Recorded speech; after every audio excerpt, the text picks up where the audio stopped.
Butuan. Butuan. Ilang taon ka Oo. na? 47. 40? 7.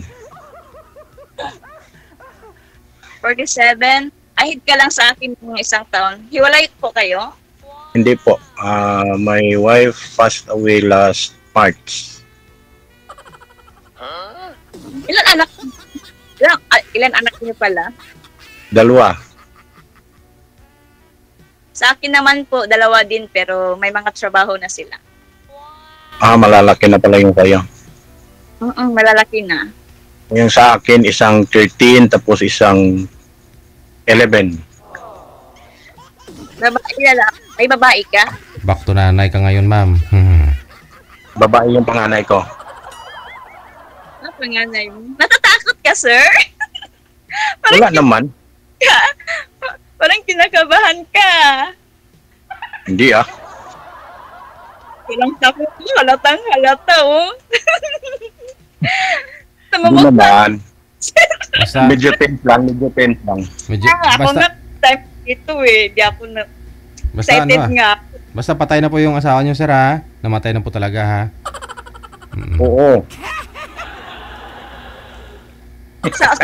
May duda pa si DJ Hindi, kasi lingon daw kayo ng lingon. Sabi ng mga viewers natin, baka dumating asawa mo. Ano ba yan? Hindi DJ, napapangitan lang siguro yan si sir sa akin. Ayaw tumitinggi. Hindi Wala namang ganun. Sir, natatakot ka, no? Wala naman. Bakit naman ako matatakot? Wala naman akong kinatatakutan. Lingon ka ng lingon eh. Focus ka sa akin, huwag kang kabahan. O yan, nakaharap na Ha? Nakaharap na nga ako eh. Magtanong ka na. Huwag ka na mahiya magtanong. Ade, taga Cagayan ka ba talaga? Taga Cagayan de Oro ako. Pero sa Manila ako nagtrabaho. Saan Nagbakasyon ka lang. sa Cagayan? Ha? Saan ka sa Cagayan? Saan? Misamis Oriental. Saan? Okay. Dati ako nagtrabaho dyan sa Cagayan. Ha? Sa may Lapatan. Nagtrabaho ako dyan dati sa Cagayan de Oro. Saan? Sa Lapasan. Ay, sayang. Dapat lang tayo. Di pa tayo nagkikita. No, Buhay pasawa nun yung sir, ma'am. Pamilyar mo ba yung yung Aguila Glass? Agila? Agila Plus? Aguila Aguilar. Glass. Oo. Aguila. Oo, dyan ako nagtrabaho dati. Doon ka Glass nagtrabaho. installer ako dati. Oo. Ba't umalis ka? Bali na-lay off kasi nag-replenish yung company. Medyo malayo ako sa nanay at tatay ko, so nagdesisyon ako na magpabayad na lang. Sayang naman. Di pa kita inaabutan. Dapat noon pa tayo nagkatagpo. Ikakamatay nga lang po ng asawa niya, ma'am, eh. Buhay pa yung asawa niya at the time. Hindi pa. Binata pa ako noon. Binata Binata pa. pa ako noon, Ligo. Oo. Nga lang, Nagtrabaho ako sa Cagayan, binata. nga lang si ma'am, medyo malaki na po yung anak niya. Sigurado may asawa na po the time. DG Gel, yung panganay ko si Man, then yung yung bunso ko, aeronautic. Pero nag-ano pa siya ngayon sa Cebu, tawag na to? Ano bang tawag ng pang-last? Bali, malate po kayo nag-asawa, sir? Maliliit pa ho yung anak mo? Yes 11, po. 11 years old pa lang, yung bunso? 31 ako nung nag-asawa ako, 31 na. Paano pag babalik asawa mo? Paano pag magiging tayo? Joke lang. Pwede naman. Sir, pikon ka ba? Baka pikon ka ha? Magagalit ka? Pikon ka ba? Baliw pa naman ako. Pikon ka po. Ha? Ano ma'am? Pikon? Pikon daw po kayo, sir. Pikonin ba? Hindi Bakit naman ako mapikon? Baka kasi magagalit ka eh. Sino tinitingnan mo, sir? Anak mo? Yung isa, nagising kasi. Ha?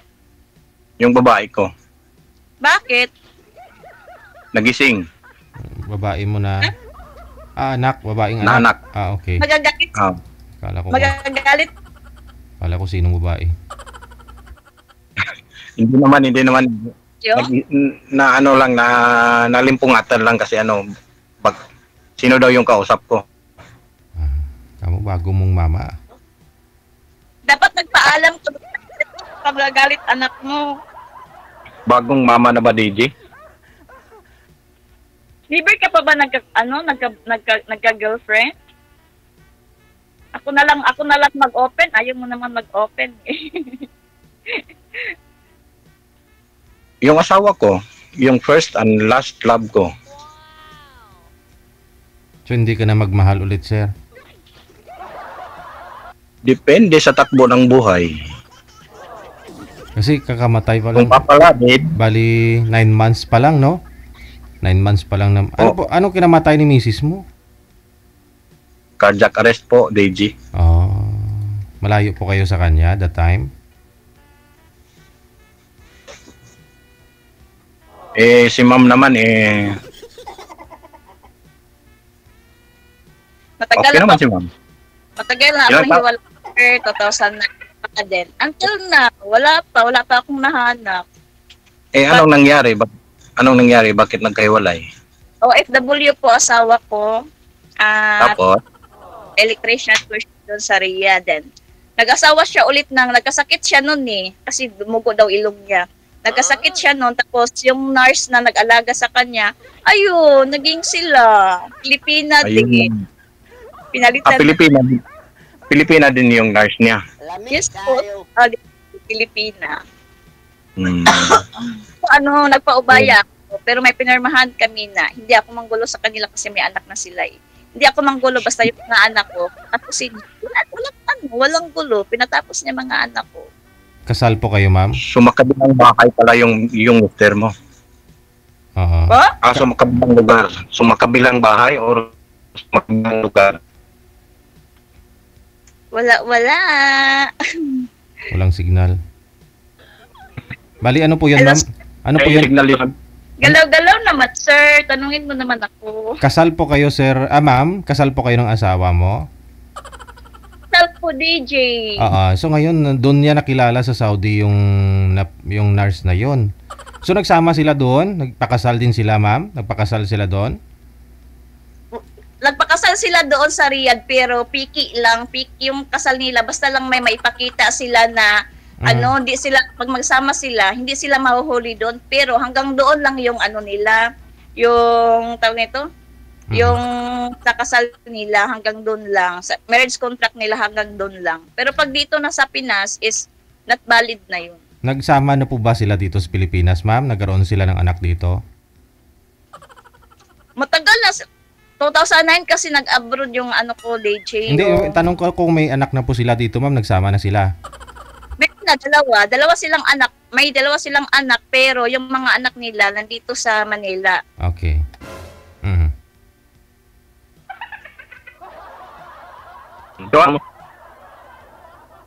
Sir! Okay ka lang ba? Hindi okay yung signal niya eh. Parang di ginaganahan si Sir, oh.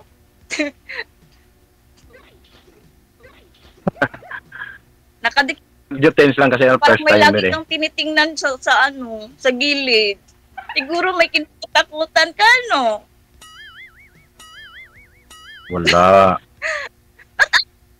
Wala naman. Ano yung trabaho mo sa Manila, ma'am? Dishwasher. Tagahugas ng plato, kaldero, lahat. Tagakiskis ng mga kalderong maiitim. Bakit, sir? Ayaw mo na makipag-usap sa akin pag dishwasher ako? Hindi Wala naman akong sinabing ganyan. Para kasi mukha mo parang sad eh. Parang ganun. Nasasad dishwasher lang. Sorry kasi medyo pagod din galing trabaho eh.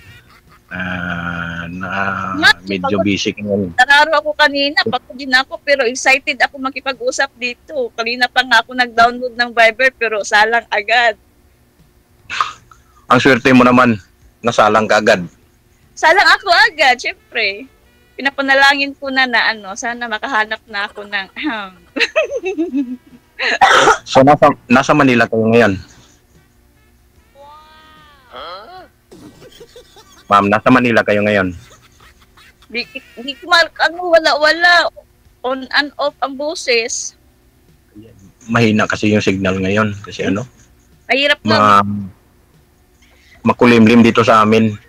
Medyo masama yung panahon. Dito din sa amin, umuulan-ulan eh. Nasa Cagayan ka ngayon? Oo, nandito sa mama ko. Kabilang dalawa dito. Ilang taon na pang nanay mo, sir? Yung nanay ko wala na, tsaka tatay wala na. Hindi, panganay mo po. Ay, panganay. Panganay, 13. Bata pa? Oo. Yung punso mo?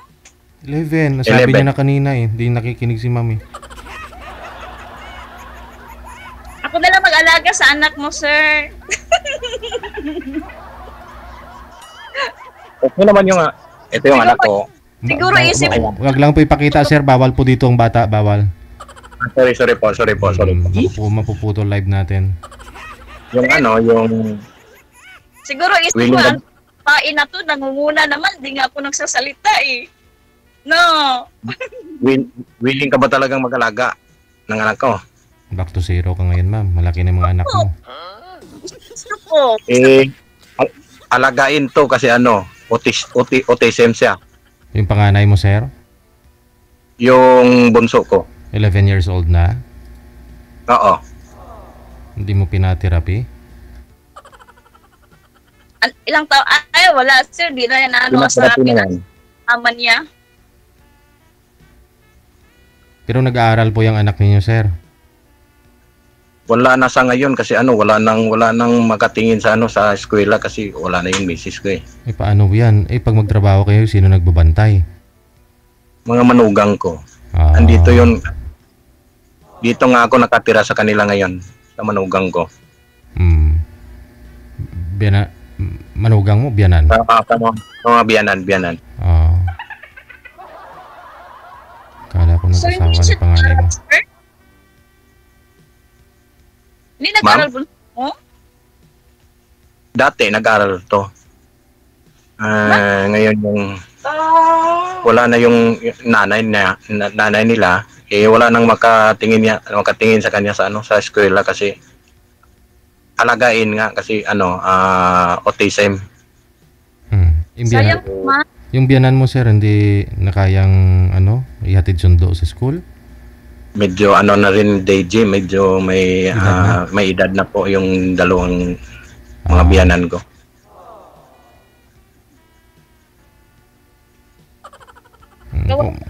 Kung may time, sir, may budget may mga may mga homeschooling ba? May mga therapist naman na pumupunta sa bahay. Pa-therapy mo baka at least sa ngayon, oo nga, yun yung naghahanap kasi ako ng home service na therapist. Pero medyo may kamahalan din naman. Mahal talaga. Oo.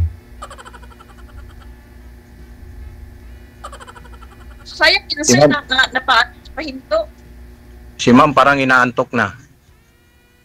Ayaw kasi ako kausapin Ayaw mo ako kausapin Okay, sige. Anong gusto mong topic natin ngayon? Nalulungkot ako, first time ko, pero ayaw magsalita ni sir. Hindi daw nagsalita. May sasalita naman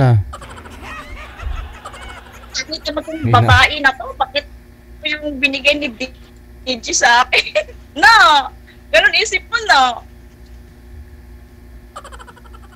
Ay po makipag-usap, pero pag maganda siguro makipag-usap ka, sir, no? Hindi naman. Ba't ayaw mo magsalita? Pinagsasalita nga ako. Panay yung salita ko, ikaw yung nakikinig lang dyan. di nagsalita ako. Wala ka kasi. Tanong po kayo, ma'am. Tanong po kayo. Nagsasalita po si sir. Basta pakinggan po ninyo yung sinasagot ni sir, ma'am. Oo, tapusin niyo po yung sagot niya. Ano naman tanong, sir? Makinig na ako. Nakadikit na si sir. Wala signal. Ayan tuloy. Natuluyan ng hindi nagsasalita.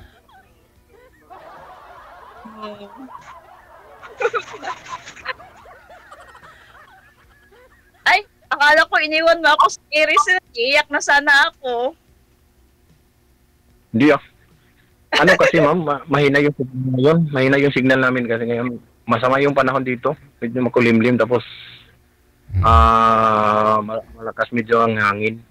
Tanong po kayo, ma'am. Tanong po kayo. Hindi ko nga masyado maintindihan kasi yung boses mo eh. Tanong po kayo, ma'am, para masagot ni sir, ma'am. Tanong po kayo. Okay, sige po ma'am. Tanong po kayo.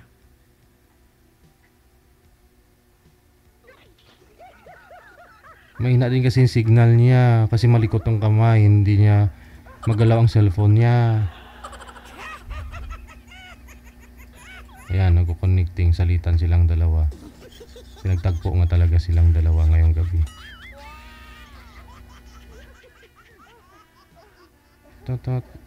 Ayun, iniwan na po ni ma'am. Pakibaba po ng tawag, sir. Tawagan po natin ulit. Okay po, sige po.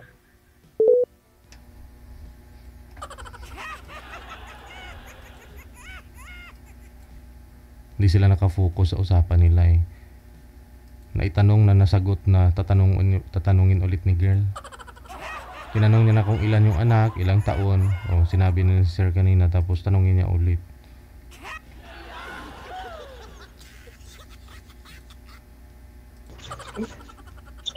Wala na, siya ang nawala ng signal. May na po kasi signal niya. Ako pala yung iniwan niya. Oo.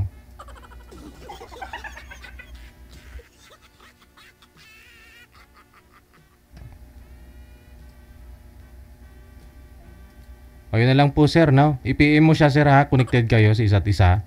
Hintayin mo yung reply niya tapos itawagan mo lang kung available na. Thank you so much. Good luck.